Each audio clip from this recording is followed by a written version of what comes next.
দারুণ টেস্টি একটা রেসিপি নিয়ে চলে আসলাম বন্ধুরা আপনাদের জন্য। তার জন্য পুরো ভিডিওটা দেখতে হবে। খুব বানানো সহজ আর খেতেও কিন্তু অসাধারণ, দারুণ টেস্টি। এটা ভাত, রুটি, পরোটা যার সঙ্গে খান না কেন দারুণ টেস্টি লাগবে। আমি এখানে কড়াইয়ে দিয়ে দিলাম সরষের তেল, আপনারা চাইলে সাদা তেলও দিতে পারেন। তো তারপরে দিয়ে দিলাম গোটা জিরে, গোটা গরম মশলা, দুটো পেঁয়াজ ছোট করে কেটে নিয়েছিলাম, দিয়ে কিছুক্ষণ ভেজে নিলাম। তারপরে দিয়েছি আদা রসুন পেস্ট আর টমেটো পেস্ট, দুটো টমেটো পেস্ট করে নিয়েছি, দিয়ে দিলাম। দিয়ে ভালো করে কিছুক্ষণ কষিয়ে নেব। তারপরে কিছু গুঁড়ো মশলা অ্যাড করব, যেমন লঙ্কা গুঁড়ো, হলুদ গুঁড়ো, ধনে, জিরে, পরিমাণ মতো লবণ দিয়ে ভালো করে কষাবো যাতে মশলাটা পুড়ে না যায়। অল্প একটু জল দিয়ে দিলাম, দিয়ে আরও কিছুক্ষণ কষিয়ে নেব। মশলা যত ভালো কষানো হবে তরকারি তত টেস্ট হবে, সেটা সবাই জানে।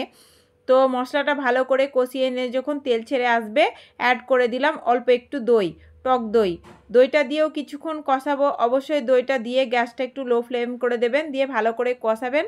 যখন দই থেকে তেল ছেড়ে আসবে তখন অল্প পরিমাণে জল দিয়ে, এই যে ডিমগুলো আমি গোটা গোটা কুসুমে রেখেই এরকম করে বাটিতে ভেঙে নিয়েছি, ভেঙে নিয়ে তারপরে একটা একটা করে দিয়ে 10 মিনিট মতো ঢাকা দিয়ে সিদ্ধ হতে দেবো।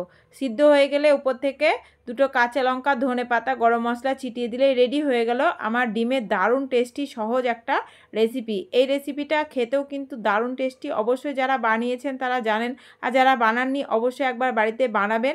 তো আমি রাতে গরম ভাত আর এই রেসিপিটা বানিয়েছিলাম, সত্যি অসাধারণ খেতে হয়েছিল। তো আমার রেসিপিটা কেমন লাগলো অবশ্যই কমেন্টে জানাতে ভুলবেন না। ভালো লাগলে প্লিজ একটু লাইক, কমেন্ট, শেয়ার করে দেবেন।